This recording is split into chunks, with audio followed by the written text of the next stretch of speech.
Good morning, everyone. Our topic for today is all about system of nonlinear equation. I am Sir Regan Junicio, a mathematics teacher.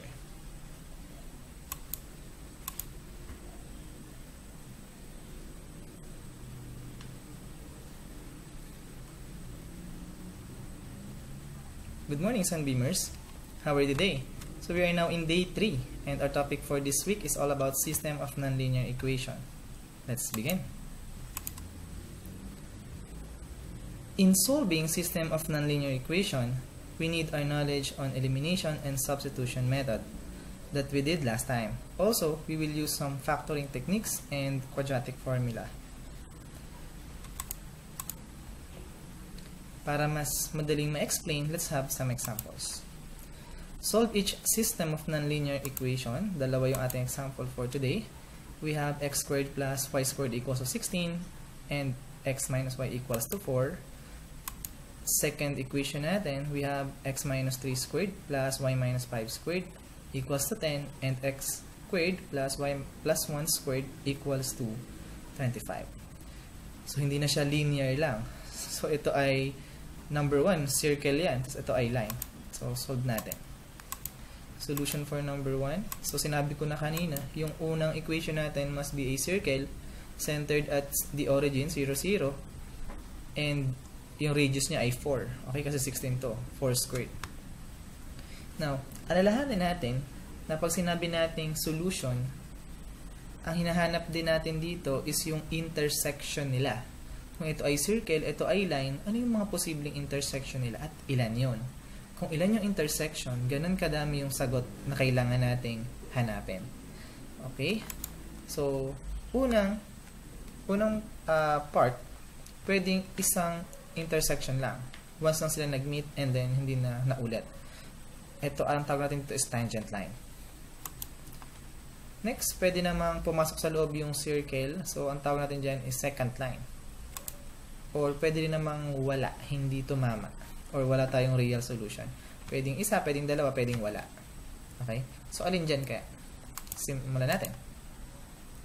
Una, kunin natin yung second equation and then solve natin yung variable x. So, x equals to y plus 4. Anong gagawin natin dyan? Substitute dun sa first equation. X squared plus y squared equals to 16. Yung x palitan natin ng y plus 4. Ito ay substitution method. Next is simplify natin yung y plus 4 times natin sa sarili niya ng dalawang beses. So, y plus 4 times y plus 4. So, gamit tayo ng full method or any method na alam natin pag multiply ng polynomials. So, we have y squared plus 8y plus 16 plus y squared equals to 16. So, ito, bring down lang to kasi hindi naman natin siya ginalaw pa. Next, combine similar terms. Y squared plus y squared will give us 2y squared. Then, bring down 8y. 16 lipat sa kabila. 16 minus 16 will give us 0. Next, factor natin. Pag pinactor natin, yung common sa kanila ay 2y. Labas natin yung 2y. Matitira dito ay y na lang. So, 2y times y is 2y squared. 2y times 4 is 8y. And, okay itong factor natin. Next, zero property. Kung tong dalawa, pinag-multiply natin ay equal to 0, meaning, yung 2y is equal to 0, or, yung y plus 4 can be equal to 0. Okay po? Solve natin yung unang value. So, y equals to 0. Sa kabila, y is equals to negative 4. So, dalawa yung posibleng value ng y natin. So, ilang kaya yung posibleng value ng x natin? So, let's see. So, if y is equals to 0, and y is equals to negative 4. Ipalit natin dun sa pinakamadaling equation. Kasi mamimili tayo ng dalawang equations. Doon tayo sa pinakamadali. Doon tayo sa linear. So, kapag mga ganito, usually, ako, ang ginagawa ko, kung nakuha ko ng value ng x or y, sinasubstitute ko siya dun sa madaling equation. And usually, linear yung pinakamadali. So, dun ko siya sinasubstitute. Okay? So, palit natin yung y sa 0. So, yung y palit natin ng 0, then solve for x. In this case, very easy that x equals to positive 4. So, we have a solution 4, 0. Bakit nauna yung 4? Kasi yun yung x. Una x bago y. So, 4, 0. 4x, 0. Gawin natin sa kabila. What if x is what if y is equals to negative 4? What is the value of x? So, palit natin. So, pag nagsa-substitute tayo, sabi ko nga, lagyan nyo ng parenthesis. Kasi napaka-importante nun. Positive man siya, or negative, or 0, maglagyan nyo ng parenthesis. So, negative times negative 4, we have positive 4. Lipat sa kabila, x is equals to 0. Now, our solution must be, una yung x muna, so 0, 4. So, ito yung dalawa nating solution. Therefore, the solution is 4, 0, or 0, negative 4. And we're done. Now, check natin. Using Desmos, i-graph natin kung dun nga talaga nag-intersect. Okay? Meron pang 5 na naiwan. Ito yata yung sa una natin ginawa.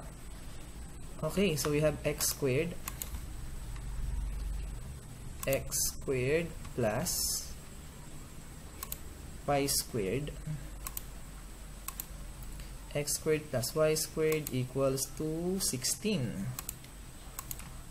So, ito yung una nating equation. Okay, so circle yan, centered at 0, 0. Ang radius niyan ay 4 units. We have also the second equation, x minus y equals to 4. There you go. So, ito yung ating equation. At yung intersection natin, tingnan natin, ito sila. Click lang natin yung intersection nila. And 4, 0, nakuha natin yung kanina. At itong isa, 0, negative 4. And we are correct na yun nga yung dalawang intersection. And tama yung ating sagot. Okay? So, ito yung pang double check natin ng ating ginagawa. Now, bigla mo na lang maiisip, paano kapag ang sinosolve na natin ay hyperbola saka ellipse? Ilang intersection kaya meron doon? So, may experience natin yan later on. So, simulan natin sa ating example number 2. Okay, example number 2. So, we have x minus 3 squared plus y minus 5 squared equals to 10 and x squared plus y plus 1 squared equals to 25. Now, yung first equation natin is a circle at yung pangalawa, circle din yan. Okay? Ang tanong, ilan yung mga posibleng intersection nila? Nako, ilan kaya mga posibleng intersection dito? Posibleng isa. Yan. Doon lang sila magkadikit. Okay? So, isang intersection. Pwede rin namang dalawa. Like this. Dalawa yung solution. Pwede rin namang wala. Kagaya nito. So, pwede nasa labas din. Okay? So, walang intersection. Pwede namang mangyari yan. So, simulan natin. Alin nga ba yung talagang sagot dyan? So, una, isang way kapag ganito, napakahirap mag-isolate ng variable, tapos wala kang mai-eliminate. So, ang gagawin mo, expand mo muna. And let's see kung ano yung pwede natin gawin. Yun yung una yung gagawin dyan. Expand natin. So, x minus 3 squared, saka yung y minus 5 squared. Kung baga, ibabalik natin siya sa kanyang general form. Okay, but necessarily in general form itself. So, simplify lang natin. X minus 3 squared. Pag sinimplify natin yan, we have x squared minus 6x plus 9. Itong y minus 5 squared, ito ay y squared minus 10y plus 25. Kung medyo nahihirapan kayo, ba't naging ganito to, sir? Multiply nyo lang using FOIL method. Okay? At ito yung shortcut kapag naka-squared. Okay? Makinig mabuti. Square nyo first, x raised to 2, x squared. 2 times the product of x and negative 3. So, 2 times x times negative 3, negative 6x. Square nung last, negative 3 squared is positive 9. And applicable yan sa lahat. Okay? So, y squared, 2 times y times negative 5, negative 10x. Negative 5 squared is 25. Okay, yun yung pinaka-shortcut. Kaya, madali natin siyang mako-compute. Rearrange lang natin. Combine similar terms. We have x squared plus y squared minus 6x rather, minus 10y is equals to negative 24. Kasi 9 plus 25 is 34, lipat sa kabila, 10 minus 34 is negative 24. Okay? Next, yung pangalawa, simplify natin. So, x squared plus y squared plus 2y plus 1. So, nasabi ko na yung shortcut, madali na sundan yan, equals to 25. Combine similar terms, we have x squared plus y squared plus 2y is equals to 24. Now, na-expand na natin siya, ano yung gagawin natin? Sulat natin. Okay, now. Pagtapat-tapatin yung mga variable. Yung x squared saka yung y squared, tingnan nyo mabuti. Kung i-add ko yan, makakancel to. Okay, so elimination method. So, tingnan nyo mabuti. Kung i-multiply ko to sa negative 1, magiging negative x squared minus y squared. Ito ay magiging minus 2y. At ito ay magiging negative 24. Kapag iyan ay inad natin, eliminate yung x squared and y squared. Yan yung kinaganda nun. Nakuha? So, ang tendency, magiging, matitira na lang, negative 6x minus 12y equals to negative 48. Etong equation na to, since puro divisible sila by 6, pwede pang i-simplify yan. Divide natin by negative 6 lahat. So, magiging x plus 2y equals to 8. Okay? So, negative 6 divided by negative 6 is 1. Negative 12 divided by negative 6 is 2. Positive 2. Negative 48 divided by negative 6 is 8. So, meron tayong x plus 2y equals to 8. So, anong gagawin na natin ngayon? Solve natin yung x. X equals to 8 minus 2y. Lipat yung 2y sa kabila. Ginamit natin yung elimination. Ngayon, gagamit tayo ng substitution. So, ibig sabihin, yung dalawang method, gagamitin natin ng sabay. Okay? So, we have this one. X is equals to 8 minus 2y. Saan natin ipapalit? Saan yung mas madali? Kung gusto pahirapan ng sarili mo, doon ka sa una. Pero syempre, doon ako sa mas madali, doon sa pangalawa. Okay? Ay, same lang din naman ang sagot dyan. So, ipalit natin. Lahat ng x papalitan ng 8 minus 2y. Like this. Expand natin. May shortcut na tayo dyan. Alam natin yan. Square natin to. Double. Then, square nung last. 64 minus 32y plus 4y squared plus y squared plus 2y equals to 24. Yung mga hindi nagalaw, bring down lang natin. Now, combine similar terms. Let's see what will happen. 4y squared plus y squared is 5y squared. 32y. Saka 2y. Ito ay negative, ito ay positive. So, negative 30y. Tapos, 64. Lipat yung 24 sa kabila. So, magiging 64 minus 24 will give us positive 40 is equals to 0. Now, lahat sila ay divisible by 5, so pwede pa natin silang i-simplify. Like this. Divide lahat by 5 yan. So, y squared equals, y squared minus 6y plus 8 na lang matitira. Equals to 0. Now, itong part na to, since napag-aralan sa GenMath, paano mag-factor, we can factor this as y minus 2 times y minus 4 equals to 0. Kung nakalimutan nyo na yung factoring sa GenMath, balikan nyo. In-upload ko yung lahat ng discussion natin sa YouTube channel. Ito ay ginawa ko para sa inyo, sa mga estudyante, para hindi kayo malito. So, pwede nyo balik-balikan any moment of time. Okay? Now, in this case, since y plus 2 times y minus 4 equals to 0, meaning, isa sa kanila ay equal to 0. So, it can be y minus 2 equal to 0 or y minus 4 equals to 0. Then, solve for y. So, y equals to positive 2 and y is equals to positive 4. Next, if x, baliktad, if y is equals to 2, ano yung value nung x? So, saan tayo kukuha? First, second, o yung nag-subtract na tayo. So, again, kahit saan kayo pumunta dyan, same lang yung makuha niyong sagot. So, doon na tayo sa pinakamadali. Ulit, doon tayo sa na-subtract na natin yung x equals to 8 minus 2y. Doon natin ipalit yung y. Again, same lang yan. Yun lang din makukuha yung sagot. Pwede nyo itry yan. So, we have 8 minus 2 times 2. 8 minus 4 is equals to 4. So, x equals to 4. Now, if y is equals to 4 naman, palit natin dito yung 4. 8 minus 2 times 4. 8 minus 8 is y. X is equals to 0. Therefore, the first solution is 4, 2. X is 4. Y is 2. Dito naman, 0 yung x. So, 0, 4. Therefore, the solution is 4, 2 or 0, 4. And we're done. Now, to check kung tama yung gawain natin, yung ating sinasagutan, so bakit natin hindi i-graph? Okay, so let's try to graph. So, yung mga equation natin, we have x minus 3.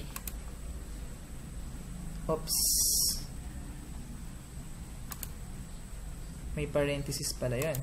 So, x minus 3 parenthesis squared plus parenthesis y minus 5.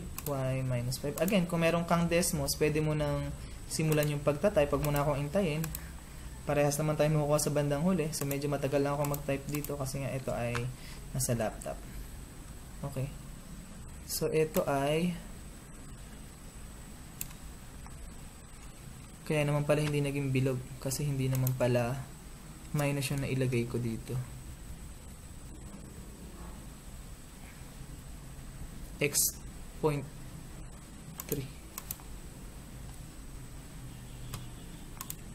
Balikan natin. Etchong lang yan. Yun! Naging circle na siya. Second equation.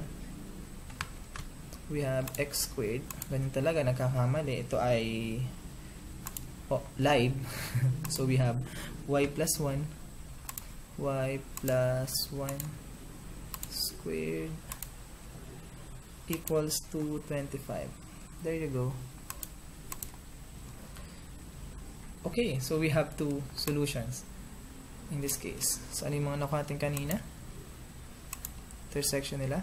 4, 2. Nakuha natin yan. And 0, 4. And we're done. Kanina, meron tayong nakuhang isang equation nung pinag-subtract natin sila. Okay? So, try natin ano ba yung graph nun. Linya yun eh. So, x yun equals to 8 minus 2y. Tingnan nyo kung saan yun mapupunta. Yun ay dadaan dun sa intersection natin. Kaya solution din siya nun. Like this. Okay? Kaya, yung solution nila, pag nung nag-subtract tayo ng equation, ang naging resulta ay line, dumaan yun dun sa intersection na 0, 4 and 4, 2. So, therefore, very sure na tama yung sagot natin and dito na magtatapos. Solution. Another example. Number 3. 4x squared plus y squared equals to 13 and x squared plus y squared equals to 10. Now, yung first equation natin must be an ellipse. Pag niref natin yung ellipse, kasi magkaiba yung a and b niya. Next, ito naman is a circle. Ang tanong, ilan yung mga posibleng intersection nila? Kasi yung intersection ng ellipse and circle, yun yung dami ng ating solution na hinahanap. Okay, so pwedeng wala. Pwedeng isa. Once lang nagtama. Pwedeng dalawa. Pwedeng tatlo. Pwede rin namang 4 na beses. Pwedeng wala, pwedeng isa lang, pwedeng 2 beses nag-intersect, pwedeng 3 beses, at pwedeng 4 na beses. Ang tanong alin dyan? So, let's start. Computin natin. Okay, so we have the solution. Una, kung mapapansin, yung y squared saka y squared, kung ito ay negative lang, may eliminate na agad natin yan. Madaling eliminate yan. So, multiply natin sa negative 1. So, 4x squared plus y squared equals to 13. Yung isa, negative x squared minus y squared equals to negative 10. Now, kapag inad natin yan vertically, ang mangyayari ay makakancel yung y squared. And magandang simula yan. So, magiging 3x squared equals to 3. So, divide 3 both side. X squared equals to 1. Getting the square root. So, x is equals to square root, positive and negative, square root of 1. Bakit positive and negative na yung kukunin natin dito, guys? Kasi dito, hindi naman restricted yung value ng x. Pwedeng maging negative yan, pwedeng maging positive. Kasi nasa Cartesian plane tayo. Nakuha niyo po ba yung point? So, yung x natin can be positive 1 or negative 1. So, dalawa yung posibleng value ng ating variable x. Okidoki. Next. If x is 1, saan natin ngayon ipapalit yan? So, mamili ka kung saan yung gustong, kung ano yung trip yung equation. Pero, ako, gagawin ko yung second. Ito yung gagamitin ko. Yung x equals to 1, papalit ko yung x na to, gagawin ko siyang 1. Like this. Simplify. So, magiging 1 squared is 1. Lipat sa kabila. So, 10 minus 1 is 9. Now, square root both sides. So, we have y is equals to positive or negative square root of 9. Ano ba yung square root ng 9? 3. Kaya yung sagot natin, yung y natin, can be 3 or negative 3. Therefore, dalawa yung posibleng sagot dito kapag x is equals to 1. If x equals to 1, yung y can be 3. Pag x equals to 1, yung y can be negative 3. Nakuha? So, dalawa yon. 1, 3, and 1, negative 3. Now, paano kung yung x ay negative 1? Palit natin dito yung sa x yung negative 1. Negative 1 squared is just 1. Lipat sa kabila. So, 10 minus 1 pa rin is 9. Y squared equals to 9. Square root both side again. Positive and negative square root of 9. So, y equals to 3 or negative 3. So, ano ngayon yung result natin? If x is negative 1, yung y ay positive 3. Isa pa, if x is negative 1, yung y natin ay negative 3. Nakuha po? So, yung x ay 1, so pares 1 yan, dalawa yung value ng y natin. Negative 3 saka positive 3. Kapag negative 1 naman yung x natin, dalawa yung value ng y natin. Positive 3 and negative 3. Therefore, the solutions are 1, 3, 1, negative 3, negative 1, 3, negative 1, negative 3, and we're done. Now, check natin kung tama yung ating nakuhang sagot. Again, using Desmos. Dapat 4 yan.